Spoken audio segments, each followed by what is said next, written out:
Hi everyone, I'm back to read the next chapter, chapter 2 in our Addie book, Changes for Addie, A Winter Story, book 6 from 1864.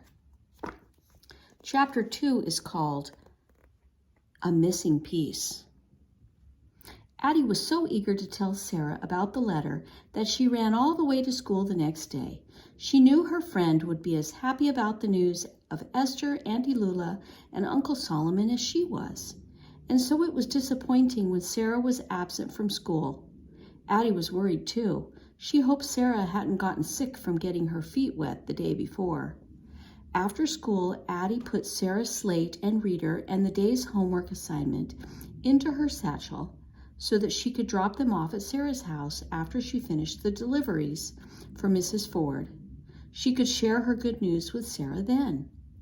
That afternoon, whenever Addie went with her packages, she stared at the faces of the people she passed.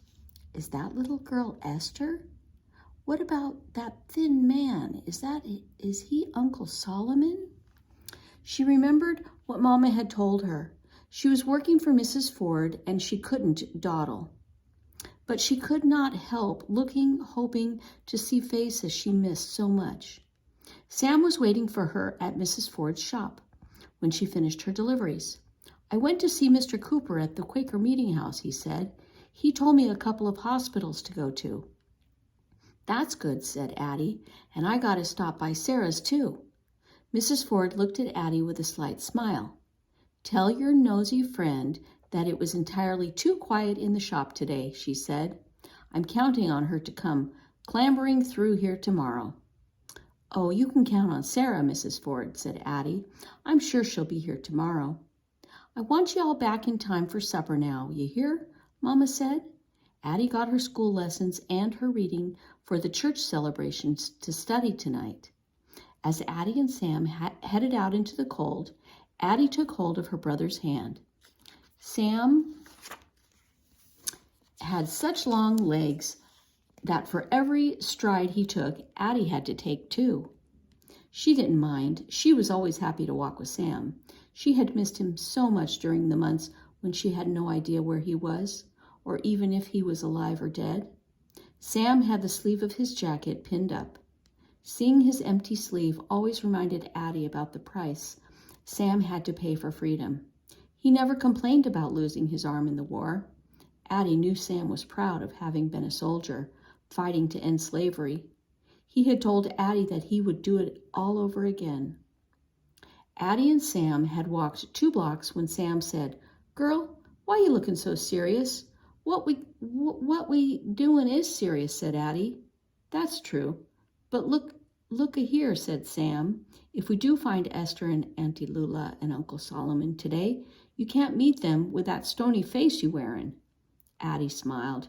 Sam always had a way of making her feel better. Now that's much better, Sam said. No matter what happens today, don't lose that smile of yours. Addie was glad Sam was with her as they walked through the doors of City Hospital. The nurse at the front desk looked up at them. Yes, she asked impatiently. Ma'am, we looking for Lula and Solomon Morgan, Sam said firmly. They old folks, and they got a little girl with them named Esther Walker. The nurse quickly looked through the list of names. Not here, she said flatly. Maybe they was sick and couldn't tell you their names, said Addie, or maybe they just came in today, a few minutes ago. Young lady, interrupted the nurse, how do you expect me to remember a couple of old people and one baby? Hundreds of patients, come through here. If their names aren't on my list, there is nothing I can do. I'm sorry.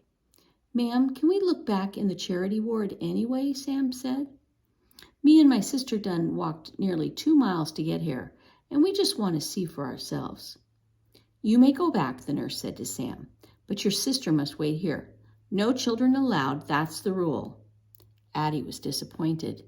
She sat on the bench near the door and watched Sam disappear down the hall. In a little while, a large group of people came in and crowded around the nurse at the front desk. The nurse can't see me, Addie thought. She eased up off the bench, slid along the wall, and slipped down the hall to the charity ward. She was only halfway there when she saw another nurse coming toward her. Quickly, before the nurse could see her, Addie ducked behind a cart filled with linens and held her breath. When the nurse passed, Addie let out a sigh of relief and hurried on. Addie wasn't sure she wanted to go inside once she reached the charity ward. The room was dimly lit and full of shadows. She could hear pitiful moaning, loud coughing, and children crying. Slowly, Addie walked forward, searching the faces in the iron beds. She felt sad and scared as she studied the grizzled old men, miserable children, and bone-thin women. "Psst," Addie heard someone whisper. "Get over here." It was Sam. Addie didn't realize she had walked right past him. He was sitting next to an older man whose face was so thin. It looked like a skull with skin stretched tightly over it. She saw right away that the old man was not Uncle Solomon. "Who is this?" the man asked in a weak voice. "She is my sister Addie," Sam said. He turned to Addie. "This is Mr. Polk," he explained. "He says he ain't seen anyone like Lula and Solomon and Esther here. But I'll keep an eye out for them," Mr. Polk said. "If they come here, I'll tell them you're looking for them." "Thank you," said Addie. Mr. Polk smiled. "You remind me of my granddaughter Charlotte," he said to Addie. "You come back and see me again." "I will," Addie promised. Mr. Polk closed his eyes. "You better get going now," he said. "I hear the nurse coming." "Goodbye," said Addie. She and Sam left the hospital quickly. The cold air felt good on the stuffiness of the hospital. They walked together in silence for a while, both thinking of Mr. Polk and the other patients in the dismal ward. Addie was sorry they had not found Esther, Lula, and Solomon, but she was glad they were not in such a terrible place. When they got to Sarah's street, Sam said, "I need to get some things at the grocery on the corner. You go on to Sarah's and I'll meet you there." "All right," said Addie. She hurried the rest of the way to Sarah's, and she knocked and knocked on the front door, but no one answered. Then Addie thought she heard voices coming from the alley, so she made her way along a narrow passage to the alley, holding her nose as she passed by the privy and stepping around piles of trash. Addie saw the line after line of clothes strung across the alley. They floated like ghosts in the December dusk. "Who's that comin'?" a voice asked. "It's me," said Addie. She lifted a sheet and saw Sarah standing on her toes, pinning a large shirt to the clothesline. "Hey, Addie," Sarah said. "I got some news," Addie said. "We got a letter yesterday. Esther, Lula, and Solomon may be here in Philadelphia." Sarah's face lit up. "Oh, that is good news," she exclaimed. "Just think, your papa ain't going to have to go away again, and your whole family going to be together soon."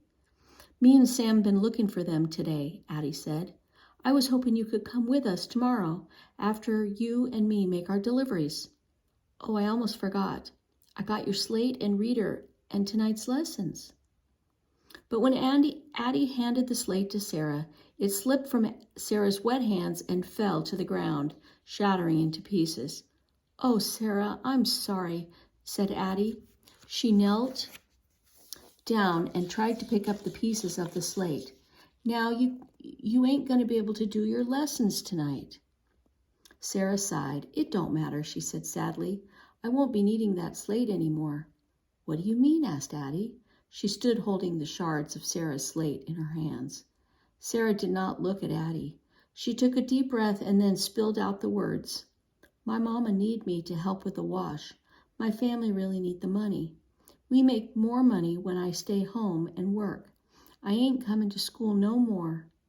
Addie shook her head, too stunned to speak for a moment, and then she said, "But you can't leave school, Sarah. You can't quit. Remember yesterday? We were talking about being teachers.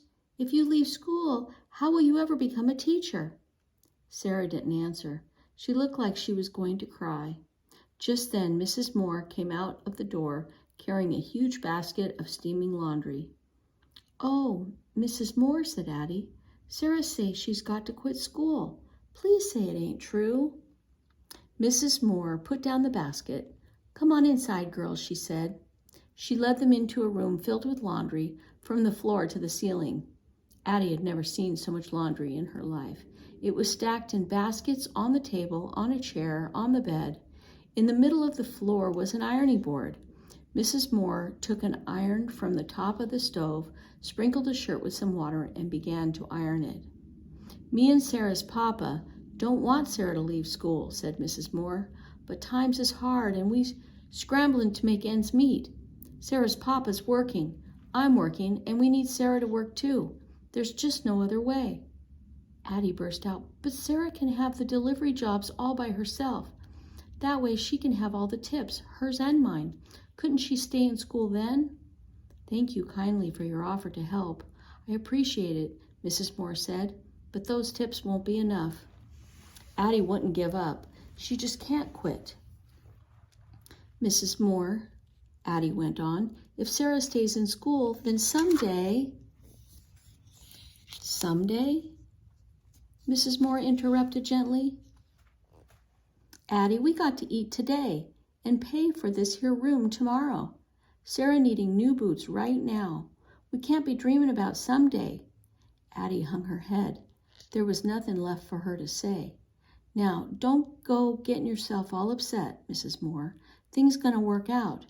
You best be getting home. Your mama gonna be worried." "Sam's meeting me," Addie said. "It'll be all right." Sarah walked Addie to the front door. "I'm going to be in church on Sunday," she said, trying hard to smile. "Maybe after that, I can help you practice the Emancipation Proclamation you're reading on New Year's Eve." "Sure," Addie said. She tried to smile too, but inside she felt as if her heart were breaking, shattered like Sarah's slate, into pieces that could never be put back together.